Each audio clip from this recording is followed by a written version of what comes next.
Hi guys, I'm a Forester here with a review of a great coffee today. Now if you like coffee, this video is meant for you. If you followed my channel for a while, you know that out of all the coffees that I've reviewed so far, Pete's Major Dickason blend is my #1 favorite coffee. But the question going into this review is whether Counterculture's 46 blend will dethrone Major Dickason. I've been drinking these two coffees back to back in preparation for this video, and I honestly haven't decided which I prefer. I'll probably not make up my mind until I taste 46 one more time and then talk through it. Let's go to the tabletop for the review. Hey guys, it was so blustery outside. I did the intro out there, but I had to come into the dining room inside to do the review. But I just put the coffee and the hot water in the Bodum French press, so we've got about 4 minutes to go. I'm timing it, so I'll do a little bit of talking before we actually do the taste test. But first of all, I wanted to tell you how I found out about Counterculture coffee. I was eating at a local restaurant here in Columbia, South Carolina, and I ordered coffee with my meal. When I first tasted it, I sat up and took notice of the coffee. This is the only time that I actually called the waitress over and asked her about the coffee, asked her what it was. And it wasn't the first time that she was asked that, because she knew immediately about the coffee. She told me it was Counterculture. They're located in Durham, North Carolina, and she told me the blend. So that shows that more than just I wasn't the only one to ask that question. Now, here's the bag that 46 comes in. I showed it to you outside, but I think they do a very good job of describing their coffee, and I'll read that description to you, but I did want to show you the coffee beans themselves. Now, I would say these are a milk chocolate brown color. They're not oily at all, and they have a pleasant, fairly mild aroma. Here's the bag. I'll give you a close-up shot of that, and you can see their description down here. They call it a smoky, dark chocolate flavor, and they also say that it's full-bodied. Now, I would agree with their description of their coffee. This is the second Counterculture coffee that I've shared with you, that I've reviewed.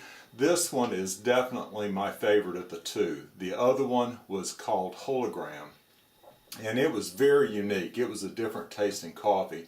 Not in my wheelhouse, not my favorite coffee, but I did enjoy it.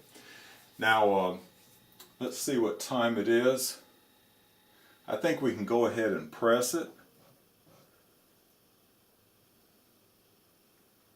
I've been drinking this both in the French press and in the drip coffee maker. I like it both ways.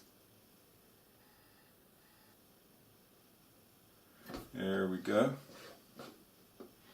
Let's pour a cup and I'll give a tasting. And like I say, I haven't made my mind up whether this is going to replace Major Dickanson's blend or not. Let's let it cool down just a second before I taste it.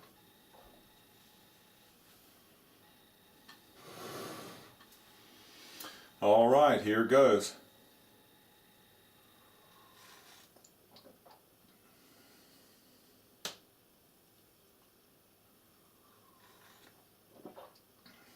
Well, needless to say, this is a delicious cup of coffee. It has all the things that I enjoy in Major Dickanson's blend. You know, Major Dickason, they talk about it being an incomparable world blend, rich, complex, full body. It has all the characteristics, especially the chocolate. I like that in a coffee. But it has something else.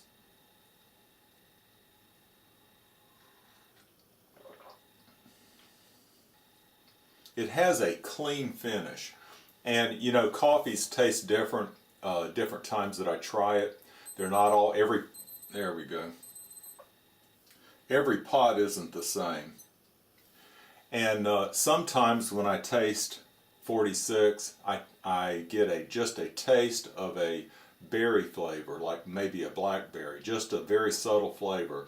I don't get it right now, but sometimes I do. Definitely the dark chocolate, a little bit of the smoky, not real strong smoky flavor. But the major difference between these two coffees is this one has a very clean finish. And that's the taste that really caught my attention, made me sit up and ask what it was. The Pete's has that dark chocolate flavor, but it sits a little heavy at the end and lingers. This one has more of a clean finish. Now I do want to talk about one major difference. I just got a little bit of that berry flavor. Why all of a sudden I got it, I don't know. But there is one major difference between these two coffees. Pete's you can buy all day long at Kroger for under $10 for a 12-ounce bag of beans. 46 is a little more expensive, or a lot more expensive. It's just under $20 for a 12-ounce bag of beans. And I can't get it at the store. I have to order it online. Now, I don't know that that's that big a deal, because I'm judging these basically on flavor. If it was on price, of course, Pete's would give more bang for the buck. But on flavor alone, I'm going to have to give it to Counterculture. And the price is not going to weigh into this at all, because I don't drink either one of these as my everyday coffee. That's reserved for Don Pablo. I get the most bang for the buck out of Don Pablo. I can buy it in bulk at Costco, and I like the coffee. I don't like it as much as either one of these, but I save these for treats when we're entertaining somebody, or I just want to treat myself to a better coffee. So there is a major difference in cost. There's a difference in flavor, and because of that unique flavor that made me sit up and take notice, I'm going to say my new #1 favorite coffee is Counterculture's 46. I'm sorry, Pete's, I hate to do it to you, but that's the way it's got to be. I'll put a link in the description box below if you want to try some 46 yourself, just to see what that tastes like. And it'll be I know that you'll enjoy it. I know that you'll like the coffee. There's no doubt about that. But maybe you'll find that it's your #1 coffee also.